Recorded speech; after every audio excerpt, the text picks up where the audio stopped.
మన Indian economy quick reason సిరీస్లో భాగంగా స్వాతంత్రానంతరం భారతదేశ ఆర్థిక వ్యవస్థ గురించి మనం డిస్కస్ చేసుకోవడం జరుగుతుంది. దీనిలో భాగంగా మనం ఈరోజు చెప్పుకోబోతున్న టాపిక్ ఏంటంటే importance of public sector undertakings in Indian economy. భారత ఆర్థిక వ్యవస్థలో ప్రభుత్వ రంగ సంస్థల ముఖ్య పాత్ర. అసలు ఈ ప్రభుత్వ రంగ సంస్థల్ని ఎందుకు ఏర్పాటు చేయవలసి వచ్చింది, వీటి వల్ల లాభాలేంటి, నష్టాలేంటి, నెక్స్ట్ మన ప్రజెంట్ గవర్నమెంట్ ప్రైవేటైజేషన్ వైపు ఎందుకు మొగ్గు చూపిస్తుందనే విషయాలు మనం ఈరోజు డీటెయిల్గా మాట్లాడుకోబోతున్నాం. సో ఫస్ట్ ఏంటంటే ప్రభుత్వ రంగ సంస్థల ఏర్పాటుకు దారితీసిన పరిస్థితులు. ఓకే, దీంట్లో మెయిన్ రీజన్ ఏంటంటే ఇన్ఫ్రాస్ట్రక్చరల్ నీడ్స్ లేదా మౌలిక అవసరాలు. మనకి స్వాతంత్రం వచ్చిన కొత్తలో మన భారతదేశం పరిస్థితి ఏంటో మనం ఇంతకుముందు ఒక క్లాస్లో చెప్పుకోవడం జరిగింది. అంటే బ్రిటిషర్స్ కంప్లీట్గా ఊడ్చుకెళ్ళిపోయిన తర్వాత ఎకనామికల్గా చాలా వీకెస్ట్ స్టేజ్లో ఉంది మన ఇండియా అనేది. సో డెవలప్ అవ్వాలంటే ముందు ఇన్ఫ్రాస్ట్రక్చర్ ఫెసిలిటీస్ లేదా మౌలిక సదుపాయాలని కల్పించాల్సి ఉంటుంది. ఓకే, ఐదర్ ఇట్ మేబీ వ్యవసాయ ఆధారిత ఆర్థిక వ్యవస్థ అయినా లేదంటే పారిశ్రామిక ఆధారిత ఆర్థిక వ్యవస్థ అయినా సరే, అది గ్రో అండ్ డెవలప్ అవ్వాలంటే మనకి ఈ మౌలిక సదుపాయాల కల్పన అనేది చాలా అవసరం.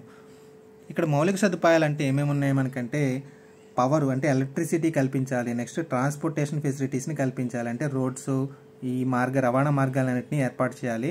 అదేవిధంగా కమ్యూనికేషన్ని కూడా మనం డెవలప్ చేయాల్సి ఉంటుంది. ఓకే, సో ఈ డెవలప్మెంట్స్ అన్నీ ఉంటేనే, ఈ ఇన్ఫ్రాస్ట్రక్చర్ ఫెసిలిటీస్ అన్నీ కూడా వస్తేనే ఏదైనా ఒక కంట్రీ లేదా ఆర్థిక వ్యవస్థ అనేది డెవలప్ అవ్వడానికి ఛాన్స్ ఉంటుంది. సో ఇక్కడ ఈ మౌలిక సదుపాయాల రంగాన్ని ఎన్ని రంగాల కన్నా ముందే మనం డెవలప్ చేసుకోవాల్సి ఉంటుంది. కానీ ఈ రంగాన్ని డెవలప్ చేయాలంటే మనకి విపరీతమైన మూలధనం పెట్టుబడి కావాల్సి ఉంటుంది. అంటే క్యాపిటల్ అండ్ ఇన్వెస్ట్మెంట్ చాలా ఎక్కువగా కావాల్సి ఉంటుంది. అదేవిధంగా హెవీ మెషినరీ అండ్ ఇంజనీరింగ్ కావాల్సి ఉంటుంది. అంటే ఈ భారీ యంత్రాలు, యంత్ర పరికరాలని మనం వేరే కంట్రీ నుంచి దిగుమతి అయినా చేసుకోవాలి, లేదంటే మనం ఓన్గా తయారైనా చేసుకోవాలి. అదేవిధంగా టెక్నాలజికల్ సపోర్ట్ కావాల్సి ఉంటుంది. అంటే ఓకే, ఇన్ కేసు మనం వేరే కంట్రీ నుంచి యంత్రాలు దిగుమతి చేసుకున్నాం అనుకోండి, చేసుకున్న తర్వాత ఒక 1 or 2 months తర్వాత యంత్రాలు పనిచేయడం మానేసాయి అనుకోండి, సో వాటిని రిపేర్ చేయడానికి మాటిమాటికి అక్కడి నుంచి పర్సన్ తీసుకురాలేం. కాబట్టి వీటికి సంబంధించిన టెక్నాలజికల్ నాలెడ్జ్ మనకే ఉండాలన్నమాట. కానీ ఆ టైంలో మన పీపుల్ ఎలా ఉండేవాళ్ళంటే వాళ్ళకి తెలిసింది ఒకే విషయం, వ్యవసాయం మాత్రమే తెలిసి ఉండేది వాళ్ళకి, మ్యాక్స్ ఆఫ్ ద పీపుల్కి. ఓకే, సో అదేవిధంగా ఈ పరిశ్రమలు, నెక్స్ట్ ఈ భారీ యంత్రాలను ఇవన్నిటిని నెలకొల్పడానికి మనకి బాగా విస్తారమైన ల్యాండ్ కూడా కావాల్సి ఉంటుంది. ఓకే, సో ఇక్కడ ఇవన్నీ ఉపయోగించి మనం ఈ మౌలిక సదుపాయాన్ని కల్పిస్తేనే తర్వాత ఏ రకంగా అయినా సరే మనం గ్రో అండ్ డెవలప్ అవ్వడానికి వీలుంటుంది. కానీ ప్రైవేట్ సెక్టార్ అనేది ఆ టైంలో ఇవన్నీ మేనేజ్ చేసే స్టేజ్లో అయితే లేదు.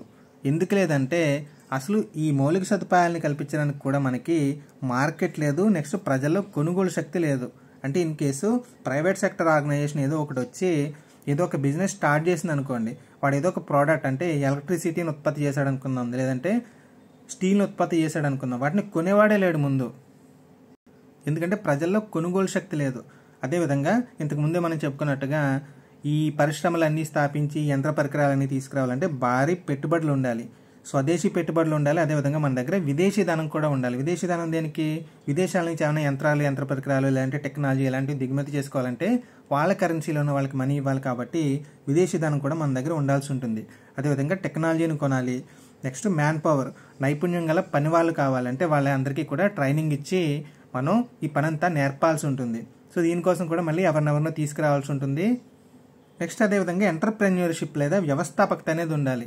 అంటే ఇక్కడ రిస్క్ తీసుకునే ధైర్యం ఉండాలి ముందు. ఈ ప్రైవేట్ సెక్టార్లో ఎవరైనా వచ్చినా సరే, ఇంత చేసి ఇంత కష్టపడి ఎవరైనా స్థాపించారన్నా సరే వాటికి లాభాలు వచ్చే పరిస్థితి ఉందా అంటే లాభాలు వచ్చే పరిస్థితి కూడా లేదు.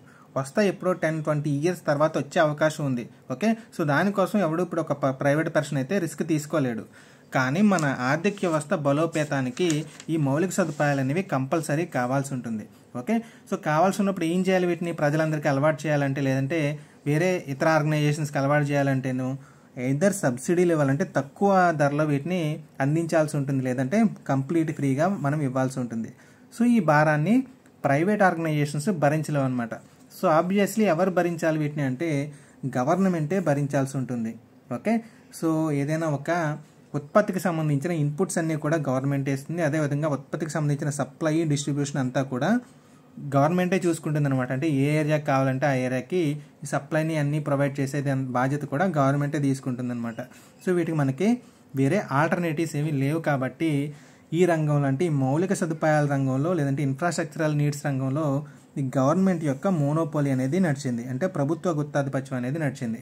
అసలు ఏ రంగాల్లో అంటే పవర్ అంటే ఎలక్ట్రిసిటీ జనరేషన్, రైల్వేస్, ఏవియేషన్ అంటే విమానయానానికి సంబంధించి, నెక్స్ట్ కమ్యూనికేషన్ సమాచార వ్యవస్థ.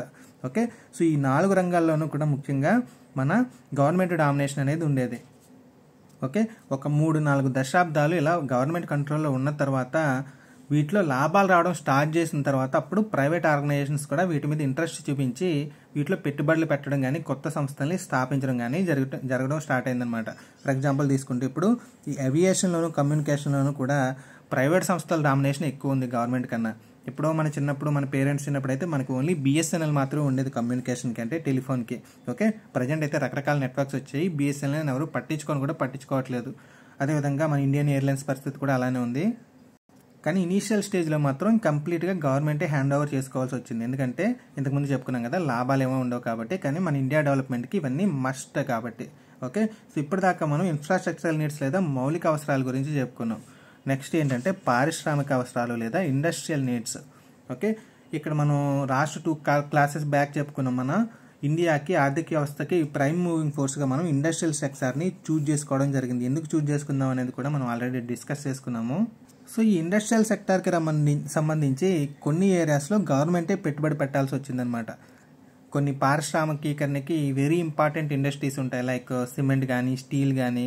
ఓకే, మీరు ఏ పరిశ్రమ స్థాపించాలన్నా సరే కొన్ని ముడి పదార్థాలు కూడా అవసరం అవుతాయి. సో ఇలాంటివన్నీ కూడా గవర్నమెంటే మళ్ళీ పెట్టుబడి పెట్టాల్సి వచ్చింది.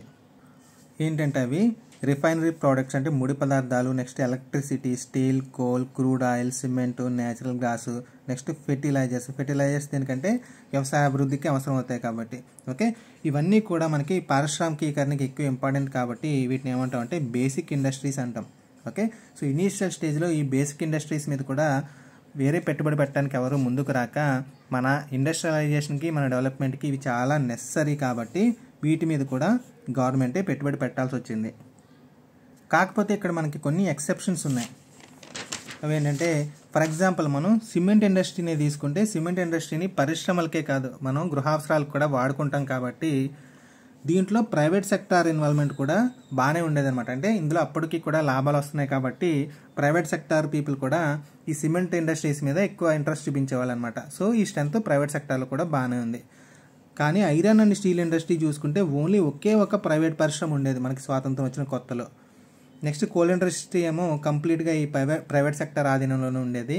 Next crude oil and refining systems ఇవన్నీ కూడా ఇనీషియల్ స్టేజ్లో ఉండేవి అనమాట. ఓకే, సో వాటిని మనం ఇంప్లిమెంట్ చేసుకోవాల్సి వచ్చింది మన గవర్నమెంట్. సో ఓవరాల్గా చూసుకుంటే ఇన్ని ఎక్సెప్షన్స్ ఉన్నా సరే ఇవేమీ కూడా మన డిమాండ్కి మ్యాచ్ అయ్యే స్టేజ్లో లేవు. ఎందుకంటే మన గవర్నమెంట్ ఎలా ఆలోచించిందంటే బాగా ఈ పారిశ్రామికీకరణ చేసేద్దాము, ఎక్కువ ఇండస్ట్రీ స్థాపించేద్దాము. సో దాని ద్వారా ఏమవుతుందంటే మన ఇండియా ఎకనామికల్గా డెవలప్ అయిపోతుంది, ఉపాధి కల్పన కూడా బాగా జరుగుతుంది అన్నది వాళ్ళ మోటివ్ అనమాట. సో మనకి ఇంత ఎక్కువ డిమాండ్ ఉంది కానీ దానికి తగ్గట్టు ఈ ఉత్పత్తులు అనేవి లేవన్నమాట. అంటే ఈ డెవలప్మెంట్ అనేది లేదు కాబట్టి మనకి అప్పుడున్న స్ట్రెంత్ సరిపోదు కాబట్టి ఇక్కడ కూడా ప్రభుత్వ రంగమే కంట్రోల్ని తీసుకోవడం జరిగింది. ఇప్పటిదాకా మనం మౌలిక సదుపాయాల కల్పన గురించి పారిశ్రామిక అవసరాల గురించి చెప్పుకున్నాము. నెక్స్ట్ ఇంకా మోస్ట్ ఇంపార్టెంట్ ఏంటంటే ఉపాధి కల్పన, ఎంప్లాయ్మెంట్ జనరేషన్. ఆ టైంలో మనకి పేదరికం చాలా ఎక్కువ ఉండేది. ఓకే, సో ఈ పేదరికాన్ని నిర్మూలించడం ద్వారానే మనం ఈ సోషల్ చేంజ్ అనేది తీసుకొద్దామని చెప్పి అప్పుడు లీడర్స్ బాగా నమ్మేవాళ్ళు అనమాట. ఓకే, అప్పట్లో ఈ పేదరికానికి ముఖ్యమైన కారణం ఏంటంటే క్యాస్ట్ సిస్టమ్. ఈ క్యాస్ట్ సిస్టమ్ వల్ల ఏంటంటే మనీ లేదా ల్యాండ్ ఉన్నవాడేమో బాగా రిచ్గా ఉండేవాడు, లేనివాడి దగ్గరేమో తినడానికి కూడా డబ్బులు ఉండేవి కాదు.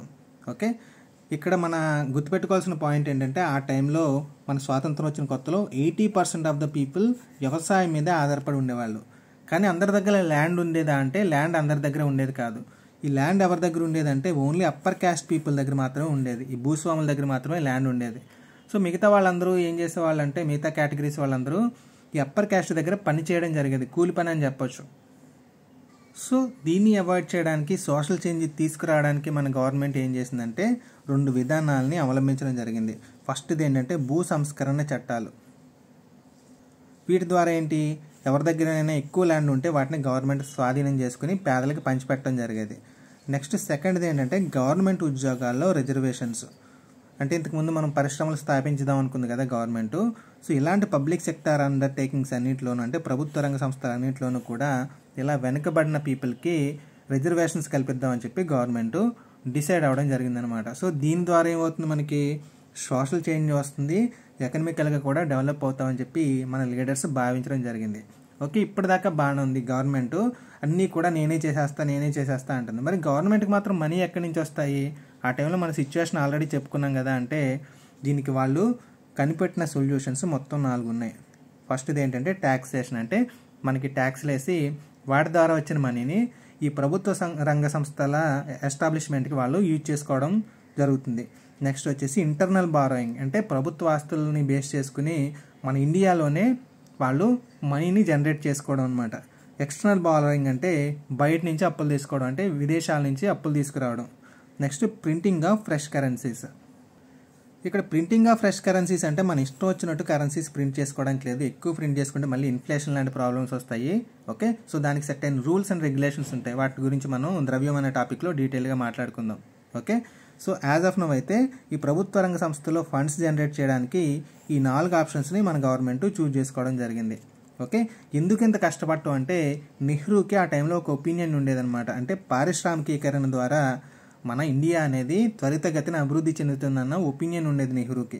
ఎందుకు ఉండేది ఈ ఒపీనియన్ అంటే ఆ టైంలో అభివృద్ధి చెందుతున్న దేశాలు లేదంటే అభివృద్ధి చెందిన దేశాలన్నీ కూడా ఈ పారిశ్రామికీకరణ ద్వారానే అభివృద్ధి చెందడం జరిగిందనమాట. నెక్స్ట్ ఇంకా కంట్రీస్కి లోన్స్ ఇచ్చే IMF, వరల్డ్ బ్యాంక్ ఇలాంటివన్నీ కూడా లోన్స్ ఎవరికి ఎక్కువ ఇచ్చేవంటే ఈ పరిశ్రమలు ఎక్కువ స్థాపించే కంట్రీస్కి ఇవ్వడం జరిగేది. ఎందుకంటే వాటికి అంత నమ్మకం అనమాట. ఈ ప్రభుత్వ రంగ సంస్థలకి అసలు లాసెస్ అనేవి రావు, వీటి ద్వారా అభివృద్ధి అనేది చాలా వేగంగా జరుగుతుందని చెప్పి వాళ్ళు నమ్మేవాళ్ళు. ఓకే, సో అదే నమ్మకం మన నెహ్రూకి కూడా ఉండేది. అందుకని ఈయన పరిశ్రమలు ఏమని పిలిచేవాడంటే టెంపుల్స్ ఆఫ్ మోడర్న్ ఇండియా, అంటే ఆధునిక భారత దేవాలయాలుగా ఈయన పిలవడం జరిగింది. ఈయనకి పరిశ్రమలు అంటే ఎంత నమ్మకం అంటే స్వాతంత్రం వచ్చిన కొత్తలో ఈయన రకరకాల వాగ్దానాలు కూడా చేయడం జరిగింది. వాటిలో ముఖ్యమైనది ఏంటంటే ఇంటికొక ఉద్యోగం. ఓకే, మేము ఇలా కొత్త పరిశ్రమలు స్థాపించేసి ఇంటికొక ఉద్యోగాన్ని కల్పించేస్తాం అని చెప్పి చెప్పడం జరిగింది. సో దీన్ని నిలబెట్టుకోవడానికి ఈయన ఏం చేశారంటే ఈయన ఒక్కడిదే బ్లేమ్ చేయడం కాదు, ఇంకా మొత్తం మన గవర్నమెంట్ అంతా ఏం చేసిందంటే కొత్త పబ్లిక్ సెక్టార్ అండర్టేకింగ్స్ని స్థాపించడం జరిగింది. ఆ టైంలో వాళ్ళ మైండ్లో ఉంది ఒకటే అనమాట, పరిశ్రమలు స్థాపిస్తే మనకి ఆర్థికంగా బాగా డెవలప్మెంట్ జరుగుతుంది అనేది. తదనంతరం వచ్చే ఆర్థిక పరిణామాల గురించి అయితే వాళ్ళు కన్సిడర్ చేయలేదన్నమాట. అంటే ఇది లాస్ మేకింగ్ చేస్తే ఏంటి పరిస్థితి అన్న విషయం వాళ్ళు ఆలోచించలేదు. పరిశ్రమ స్థాపించేసామో ఇది ఇంకా అభివృద్ధి ప్రదంలో దూసుకుపోతుందని వాళ్ళు ఆలోచించడం జరిగింది. సో దీని ద్వారా ఏమైందంటే లేబర్ ఫోర్స్ అనేది మనకి బాగా ఎక్కువైపోయింది.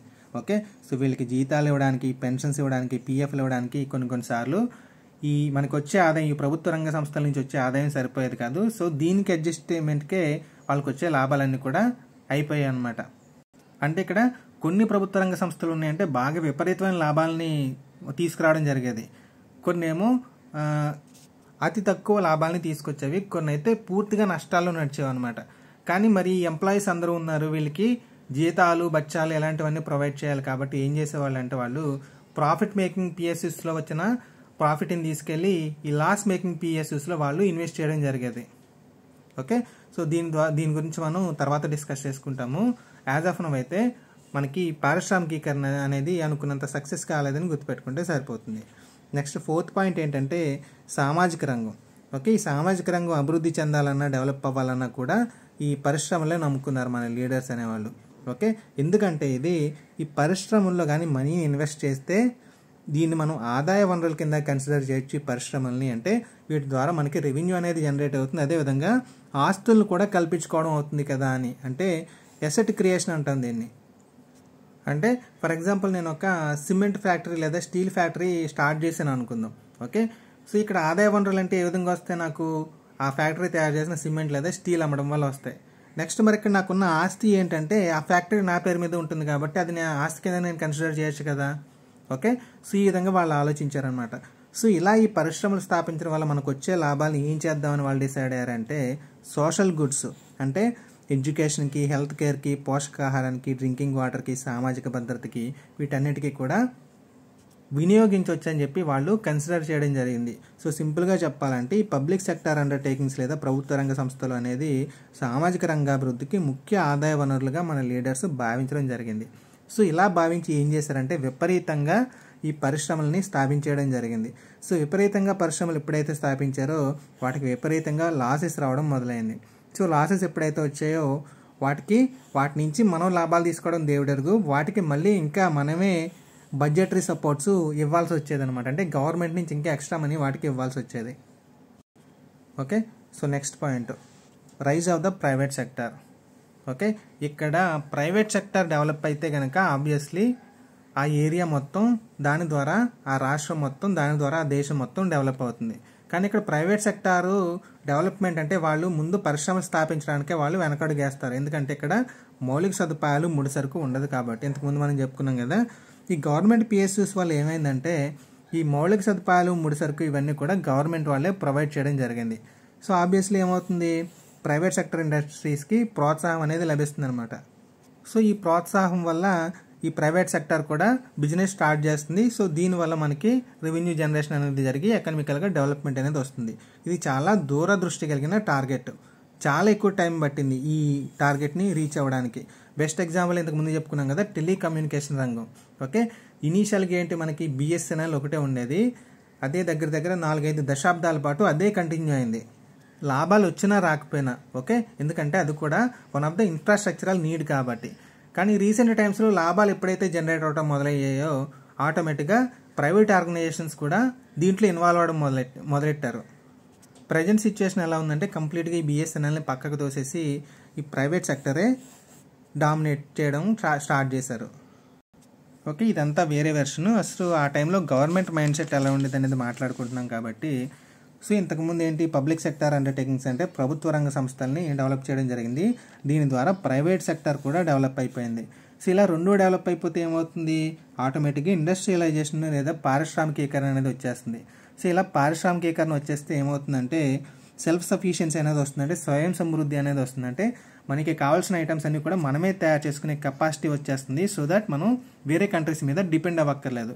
సో ఆబ్వియస్లీ ఏమవుతుంది, సంతులిత ప్రాంతీయ అభివృద్ధి అనేది జరుగుతుంది. అంటే ఇలా జనరేట్ అయిన ప్రాఫిట్ అంతటిని కూడా గవర్నమెంట్ తీసుకుని దాన్ని ఏం చేస్తుందంటే అన్ని ప్రాంతాలకి ఈక్వల్గా డిస్ట్రిబ్యూట్ చేస్తుంది. సో మొత్తం మన కంట్రీ అంతా కూడా డెవలప్ అయిపోతుంది, కంట్రీలో ప్రతి స్టేట్ కూడా డెవలప్ అయిపోతుంది.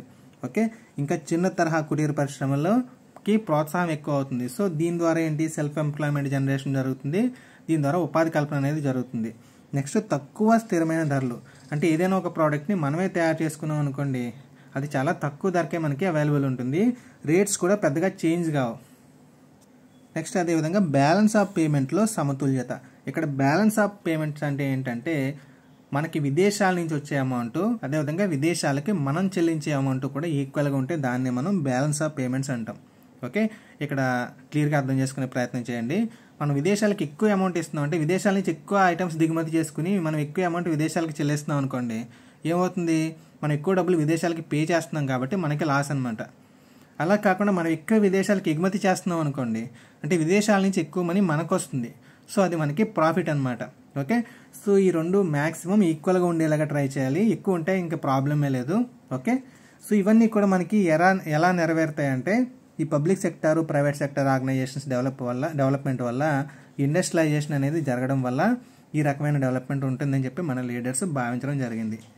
ఓకే, సో ఇప్పటిదాకా మనం ఏం చెప్పుకున్నాం, భారతదేశంలో ప్రభుత్వ రంగ సంస్థలకి ఏర్పాటుకు దారితీసిన పరిస్థితులు ఏంటి, అసలు ఈ ప్రభుత్వ రంగ సంస్థల వల్ల లాభాలు ఏంటి, నష్టాలు ఏంటి అనే విషయాల గురించి డిస్కస్ చేసుకున్నాం.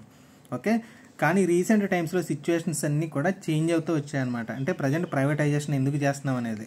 ఓకే, ఇంతకు ముందు ఏం చెప్పింది, మొత్తం ప్రపంచ దేశాలను కూడా ఏం చెప్పాయని చెప్పుకున్నాను, ఈ ప్రభుత్వ రంగ సంస్థల్లోనే ఎక్కువ ఇన్వెస్ట్మెంట్లు చేసేవాళ్ళు, ఎందుకంటే డెవలప్మెంట్ అంతా వాళ్ళు ఈ ప్రభుత్వ రంగ సంస్థల్లోనే చూసేవాళ్ళని చెప్పుకున్నాం. ఓకే, కానీ 1980s టైంకి ఏమైందంటే ప్రభుత్వ రంగ సంస్థల్లో కూడా అన్నీ ప్రాపర్గా వర్క్ అవ్వట్లేదు, చాలా వరకు కూడా లాస్ మేకింగ్ కూడా చేస్తున్నాయని చెప్పి ప్రపంచ దేశాలు గుర్తించడం జరిగింది. ఓకే, ఇంకెంతకుముందు చెప్పుకున్న IMF, వరల్డ్ బ్యాంక్ లాంటి సంస్థలు కూడా ప్రైవేటైజేషన్ మీద ఎక్కువ మొగ్గు చూపడం జరిగింది. ఓకే, సో ఈ 1980s టైంకి వాళ్ళు ఏమని నమ్మారంటే ఈ ప్రైవేటీకరణ వల్లనే అభివృద్ధి అనేది బాగా త్వరితగతిన ఇంకా స్పీడ్గా జరుగుతుంది అని చెప్పి నెక్స్ట్ గవర్నమెంట్ ఆర్గనైజేషన్లో పెట్టుబడులు ఉపసంహరించుకోవడం స్టార్ట్ చేశారు, డిజిన్వెస్ట్మెంట్ అంటాం దీన్ని. ఓకే, నెక్స్ట్ ఈ 90s టైంకి, లేట్ 90s అంటే 95 తర్వాత సిచ్యువేషన్ ఎలా వచ్చిందంటే ఈ ప్రైవేట్ సెక్టార్లో కూడా ఇన్ఎఫిషియన్సీ, అండర్ పెర్ఫార్మెన్స్ అనేవి ఉన్నాయి. అంటే ఈ లాస్ మేకింగ్ ఆర్గనైజేషన్స్ అనేవి పబ్లిక్ సెక్టార్లోనే కాదు ప్రైవేట్ సెక్టార్లో కూడా ఉన్నాయని చెప్పి వాళ్ళు రియలైజ్ అవ్వడం జరిగింది. నెక్స్ట్ 2000స్కి పరిస్థితి ఎలా ఉందంటే government need not exit the economy. అంటే కంప్లీట్గా గవర్నమెంట్ ప్రైవేట్ పరం చేసేసి ఎగ్జిట్ అయిపోకూడదు, కొన్ని షేర్స్ గవర్నమెంట్ దగ్గర కూడా పెట్టుకుంటే మంచిదన్న ఉద్దేశంలోకి వచ్చాయి. ఓకే, సో ఈ ప్రాసెస్ అంతా కూడా వేరే కంట్రీస్ని చూసి మనం ఇన్స్పైర్ అవుతాం కాబట్టి అక్కడ మొదలైన తర్వాత ఒక 5 ఇయర్స్కి 6 ఇయర్స్కి మన ఇండియాలో కూడా సేమ్ చేంజెస్ రావడం మొదలైంది. ఓకే, సో రీసెంట్ టైమ్స్లో ఈ 2016-17 టైంకి ఏమైందంటే మన గవర్నమెంట్ స్ట్రాటజిక్ డిజిన్వెస్ట్మెంట్ అనే ఒక కొత్త పాలసీని రంగంలోకి దింపింది. సో దీని ప్రకారం ఏంటంటే ownership of PSUs may also be transfer to private sector. అంటే ప్రభుత్వ రంగ సంస్థల యొక్క ఓనర్షిప్ని ప్రైవేట్ రంగ సంస్థలకు కూడా మనం బదిలీ చేయొచ్చు అని చెప్పి మన వాళ్ళు థింక్ చేయడం మొదలెట్టారు 2016-17 స్టేజ్ నుంచి. మీకు గుర్తుండే ఉంటుంది, మనం ఫస్ట్ క్లాస్లో చెప్పుకున్నాం, ఇనీషియల్గా మన పరిశ్రమలు స్టార్ట్ చేసిన కొత్తలో అసలు విదేశీ పెట్టుబడుల్ని తీసుకోవద్దని చెప్పి డిసైడ్ అయ్యాం మనం. ఎందుకంటే ఆల్రెడీ బ్రిటిషర్స్ చేతిలో నలుగున్నాం కాబట్టి మళ్ళీ విదేశీయుల ఇన్వాల్వ్మెంట్ అంటే సిచ్యువేషన్ ఎలా ఉంటుందని చెప్పి మొత్తం అంతా కూడా స్వదేశీ పెట్టుబడులే మ్యాక్సిమం ఉండాలి. అప్పుడైతే తీసుకొచ్చారు ఇంటర్నేషనల్ ఆర్గనైజేషన్ నుంచి, అది వేరే విషయం. కానీ విదేశీ పెట్టుబడులు అయితే ఆల్మోస్ట్ అయితే స్వీకరించలేదు మన వాళ్ళు. కాకపోతే ఈ 2016 ఈ టైంకి ఏమైందంటే విదేశీ పెట్టుబడుల్ని స్వీకరించడానికి మన వాళ్ళు రెడీ అయిపోయారు. ఓకే, ఈవెన్ ఫారెన్ కంపెనీస్ కూడా మన ప్రభుత్వ రంగ సంస్థల్లో షేర్స్ తీసుకోవడానికి, ఈవెన్ మొత్తం ఈ సంస్థను అంతటినీ కొనేయడానికి కూడా వాళ్ళు అవకాశాలు కల్పించడం జరిగింది. సో ఇలా చేయడం వల్ల ఏమవుతుందంటే ఎకానమీలో విదేశీ పెట్టుబడులకి ప్రోత్సాహం కల్పిస్తాము. సో దీనివల్ల ఎకనామికల్గా ఇంకా బాగా డెవలప్ అవుతుంది. సో ఇలా వచ్చిన మనీని, సో అప్పటిదాకా ఇంతకు ముందు మనం చెప్పుకున్నాం కదా, కొన్ని ఆబ్లిగేషన్స్ వల్ల మనం పబ్లిక్ సెక్టార్ అండర్టేకింగ్స్ లాస్ మేకింగ్లో ఉన్నా సరే వాటిని పోషించాల్సి వచ్చేది. ఓకే, సో ఇలాంటి loss making public sector undertakings లేదా ప్రభుత్వ రంగ సంస్థలను అమ్మేసినట్టయితే విదేశీ సంస్థలకి ఆ వచ్చే మనీతోటి సంక్షేమ రంగం మీద దృష్టి పెట్టచ్చు. అనవసరమైన పెట్టుబడులు తగ్గించి ఆ వచ్చే మనీని సంక్షేమ రంగం మీద మరల్చితే దీని మీద మనం ఎక్కువ ఫోకస్ చేయొచ్చు. సో దీని ద్వారా మనకి కొన్ని షేర్స్ ఇంకా అందులో ఉంటాయి కదా. అంటే ఏదో ఒక గవర్నమెంట్ ఆర్గనైజేషన్ ఉంది, దాంట్లో కొన్ని షేర్లు మనం ప్రైవేట్ పరం చేసేస్తున్నాం. సో ప్రైవేట్ ఆర్గనైజేషన్ వాడు ఈ షేర్స్ తీసుకు ఏం చేస్తాడు, ఈ కంపెనీ డెవలప్మెంట్కి చూస్తాడనమాట. సో ఈ కంపెనీ డెవలప్ అయింది అనుకోండి, ఆబ్వియస్లీ ఆ ప్రైవేట్ ఆర్గనైజేషన్తో పాటు మనకు కూడా లాభాలు వస్తాయి. సో దీని ద్వారా ఆదాయం కూడా పెరుగుతుందని చెప్పి మన గవర్నమెంట్ చెప్పడం జరిగింది. సో ఫైనల్గా ఏం చెప్తుందంటే మన గవర్నమెంట్ ఇలా ప్రభుత్వ రంగ సంస్థల్ని ప్రైవేట్ పరం చేయడం ద్వారా గవర్నమెంట్కి భారం తగ్గుతుంది, లాభం పెరుగుతుందని చెప్పి చెప్పడం జరుగుతుంది. కానీ ఇక్కడ మనం మైండ్లో పెట్టుకోవాల్సిన పాయింట్ ఏంటంటే లాస్ మేకింగ్ పిఎస్యూని అంటే గవర్నమెంటే హ్యాండిల్ చేయలేక లాసెస్ వస్తున్న ఆర్గనైజేషన్ని ప్రైవేట్ వాడు మాత్రం తీసుకుని ఎలా ప్రాఫిట్లో రన్ చేయగలుగుతాడు అనేది. మ్యాక్సిమం వాడు ఏం చేస్తాడంటే కొత్త ఇన్నోవేటివ్ ఐడియాస్తో వస్తే మంచిదే, ప్రాఫిట్స్ వస్తాయి, ఇద్దరు షేర్ చేసుకుంటారు గవర్నమెంట్ అండ్ ప్రైవేట్ ఆర్గనైజేషన్ కూడా. లేదంటే వాడు చేసే నెక్స్ట్ స్టెప్ ఏంటంటే స్టాఫ్ని తగ్గించేస్తాడు. గవర్నమెంట్కి అయితే రకరకాల ఆబ్లిగేషన్స్ ఉంటాయి, ఎందుకంటే వాళ్ళు గవర్నమెంట్ జాబ్ పొందారు, మళ్ళీ ఇంతకుముందు చెప్పుకునే రిజర్వేషన్ సిస్టమ్ ఇవన్నీ ఉన్నాయి కాబట్టి వాళ్ళని జాబ్లోంచి రిమూవ్ చేయలేదు. కానీ ప్రైవేట్ ఆర్గనైజేషన్ అయిపోతే కనుక ఈ జాబ్లోంచి ఈజీగా రిమూవ్ చేసేస్తాడు. ఇది సెకండ్ స్టేజ్ అనమాట. ఓకే, ఇవి ఈ స్టేజ్లో కూడా లాభాలు రాకపోతే వాడు ఏం చేస్తాడు, అసలు సింపుల్గా ఫ్యాక్టరీని క్లోజ్ చేసి ఆ ఫ్యాక్టరీ తాలూకు ల్యాండ్ ఏదైతే ఉందో దాన్ని అమ్మేసుకుని వాడి కంట్రీ వెళ్ళిపోతాడు. సో ఈ రకంగా చూసినప్పుడు మనకి అల్టిమేట్గా లాస్ అనేది వస్తుంది. దీని గురించి ఇంకా డీటెయిల్గా మనం ప్రైవేటైజేషన్ అనే టాపిక్లో డిస్కస్ చేసుకుంటాము. యాజ్ ఆఫ్ నౌ అయితే మన ఇండియాలో ప్రభుత్వ రంగ సంస్థలు ఎస్టాబ్లిష్మెంట్స్కి దారితీసిన పరిస్థితుల గురించి ఈ బేసిక్ ఐడియా మీకు అర్థమైతే సరిపోతుంది. ఓకే, సో ఇప్పటిదాకా చెప్పిన దాని మీద ఏమైనా కన్ఫ్యూజన్ కానీ డౌట్స్ కానీ ఉంటే కింద కామెంట్ సెక్షన్లో అడగండి. Thank you for watching.